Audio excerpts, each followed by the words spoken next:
បាទនៅពេលនេះខាងស្ថានីយ៍ទូរទស្សន៍ថនបានទម្លាក់ poster ជាផ្លូវការឲ្យបងប្អូនដោយកីឡាករអេអាមរិនពូថងគឺនឹងត្រូវធ្វើការប្រកួតសងសឹកជាមួយនឹងដៃគូចាស់គឺកីឡាកររបស់ចក្រភពអង់គ្លេសដែលអេអាមរិនចាញ់កាលពីខែមុនបងប្អូនហើយការប្រកួតលើកនេះក៏ជាការប្រកួតដណ្ដើមនៅខ្សែក្រវ៉ាត់ IPCC គុណខ្មែរ World Champion ផងដែរបាទស្វាគមន៍ប្រិយមិត្តទាំងអស់គ្នាវិលមកកាន់នីតិព័ត៌មានកីឡាជាតិនិងអន្តរជាតិថ្មីសម្រាប់ពុកម៉ែបងប្អូនដែលចូលមកទស្សនាថ្មីកុំភ្លេចជួយចុច like និង subscribe ក្នុង Channel YouTube ខ្ញុំបាទម្នាក់មួយផងបាទជឿជាក់ថាបងប្អូនប្រហែលជានៅចាំហើយតាក់ទងជាមួយនឹងកីឡាកររបស់ចក្រភពអង់គ្លេសដែលគេមានឈ្មោះថា Moab Doraman ដែលបានឈ្នះពិន្ទុទៅលើកីឡាករអេអាមរិនពូថង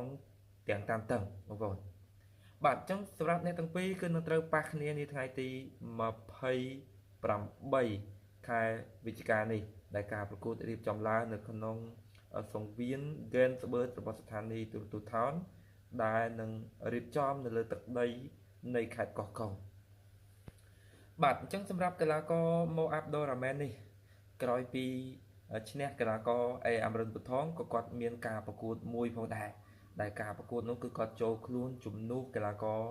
សោមវិឆ័យដែលជាការប្រកួតដណ្ដើមនៅខ្សែក្រវ៉ាត់ ISKA នៅលើទឹកដីចក្រភពអង់គ្លេសក្នុងសង្វៀន MTGP ហើយការប្រកួតនោះឃើញថាគាត់ធ្វើបានល្អគាត់ផ្ដួលដៃគូត្រឹមតែទឹកមួយទេហើយក៏ឈ្នះខ្សែក្រវ៉ាត់ ISKA មួយគ្រឿងផងដែរអញ្ចឹងបន្ទាប់ពីការឈ្នះនេះគាត់នឹងមានឱកាសមួយទៀតគឺមកប៉ះជាមួយនឹងកីឡាករអេអាមរិនដណ្ដើមខ្សែក្រវ៉ាត់ IPCC គុណខ្មែរ World Champion បាទអញ្ចឹងសម្រាប់អ្នកទាំងពីរការប៉ះគ្នាលើកមុនទោះបីជាកីឡាករ Moab Doraman ឈ្នះកីឡាករអេអាមរិនពូថងដោយពិន្ទុប៉ុន្តែអេអាមរិនពូថងក៏បានបន្សល់នៅរបួសនៅលើផ្ទៃមុខកីឡាករ Moab Doraman ដោយអេអាមរិនវាយដូចជាមានបញ្ហាក្តោងច្រមុះបងប្អូនវាឲ្យបែកហូរឈាមខ្លាំងដែរសម្រាប់ Moab Doraman ហើយសម្រាប់មកប្រកួតនេះខ្ញុំបាទគិតថាតានតឹងខ្លាំងបងប្អូនមិនថាអេអាមរិនឈ្នះឬក៏កីឡាករ Moab Doraman ឈ្នះទេមកគូនេះខ្ញុំហ៊ាននិយាយថាគឺតឹងខ្លាំងបងប្អូនតឹងខ្លាំងហើយ Moab Doraman នេះអាចនិយាយថាជាលំដាប់លេខ1ហើយនៅក្នុងប្រភេទទម្ងន់65 66នេះរបស់ចក្រភពអង់គ្លេសជាកីឡាករល្អមួយរូបដោយបងប្អូនបានទស្សនាការប្រកួតរបស់គាត់ប៉ះជាមួយនឹងអេអាមរិនឃើញថាគាត់ល្អអាវុធរបស់គាត់ធ្ងន់គាត់ធន់ហើយស៊ូបរបស់គាត់ក៏គ្រាន់បើបងប្អូនចឹងគូនេះប៉ះគ្នាលើកនេះដាក់ខ្សែក្រវ៉ាត់ឲ្យដណ្ដើមទៀតជឿជាក់ថាមកគូនេះនឹងកាន់តែកក្រើកកាន់តែជក់ចិត្តជាងការប្រកួតវគ្គមុនហើយអ្នកទាំងពីរនេះចង់ឈ្នះដូចគ្នាអេអាមរិនក៏ចង់ឈ្នះចឹងការវឹកហាត់របស់គាត់ក៏បង្កើនទៅតាមនឹងហើយមកអាប់ដូរ៉ាមែនក៏ចង់បានខ្សែក្រវ៉ាត់គុណខ្មែរក៏ចង់រក្សានៅប្រវត្តិយកឈ្នះទៅលើកីឡាករអេអាមរិនថងជាងអ្នកទាំងពីរនេះ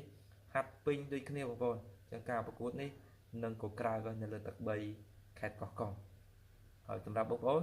យល់ឃើញយ៉ាងណាសម្រាប់ខ្ញុំគិតថាការប្រកួតលើកនេះទោះបីជាអេអាមរិនធ្លាប់ចាញ់ប៉ុន្តែខ្ញុំបាទគិតថាលើកនេះអេអាមរិននឹងឈ្នះការប្រកួតដូចបងប្អូនបានដឹងហើយលោកគ្រូអេវថងបកកែចាប់ក្បាច់ដៃគូបងប្អូនចឹងការប៉ះលើកនេះខ្ញុំជឿជាក់ថាអេអាមរិននឹងឈ្នះពិន្ទុទៅលើកីឡាករ Moab Doraman ហើយអេអាមរិនឈ្នះក៏មិនឈ្នះស្រួលដែរសម្រាប់ការប្រកួតនេះចឹងជាក់ស្ដែងកុំភ្លេចតាមដានទស្សនាការប្រកួតនៅថ្ងៃទី28ខែវិច្ឆិកាចុងខែនេះ